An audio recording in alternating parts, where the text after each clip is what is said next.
அஸ்ஸலாமுஅலைக்கும். Hi friends, எல்லோரும் எப்படி இருக்கீங்க? Happy independence day to every one. எங்கள் வீட்டு காந்தி எப்படி இருக்காருன்னு மறக்காமல் கமெண்ட் பண்ணுங்கள். நாங்கள் போனதுமே கரெக்டாக ஃபங்க்ஷன் ஸ்டார்ட் ஆகிடுச்சு. கொடியெலாம் ஏற்றி முடிச்சதும் அப்படியே பிள்ளைங்களை ஒரு வாக் கூட்டு போயிருந்தாங்க. ஒவ்வொரு பிள்ளைங்களோட காஸ்டியூமும் பார்க்குறதுக்கு அவ்வளோ அழகாக இருந்துச்சு. வண்ணம் பல வண்ணம் நம் எண்ணம் ஒன்றல்லோ, பறவைகள் பலவன்றோ, வானம் ஒன்றன்றோ, தேகம் பலவாகும் நம் ரத்தம் ஒன்றல்லோ, பாஷைகள் பலவன்றோ, தேசம் ஒன்றன்றோ.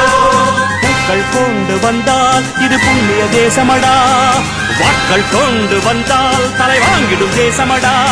எங்கள் ரத்தம் எங்கள் கண்ணீர் இவை இரண்டும் கலந்ததெங்கள். அதோட சின்னதாக ஒரு ப்ரோக்ராமும் வச்சுருந்தாங்க. எல்லா கிளாஸ் பிள்ளைங்களுமே அவ்வளோ சூப்பராக பார்ட்டிசிபேட் பண்ணியிருந்தாங்க. ப்ரோக்ராம்லாம் முடிஞ்சதுமே பாயாசம் தந்தாங்க. அதையுமே குடிச்சிட்டு வீட்டுக்கு வந்தாச்சு.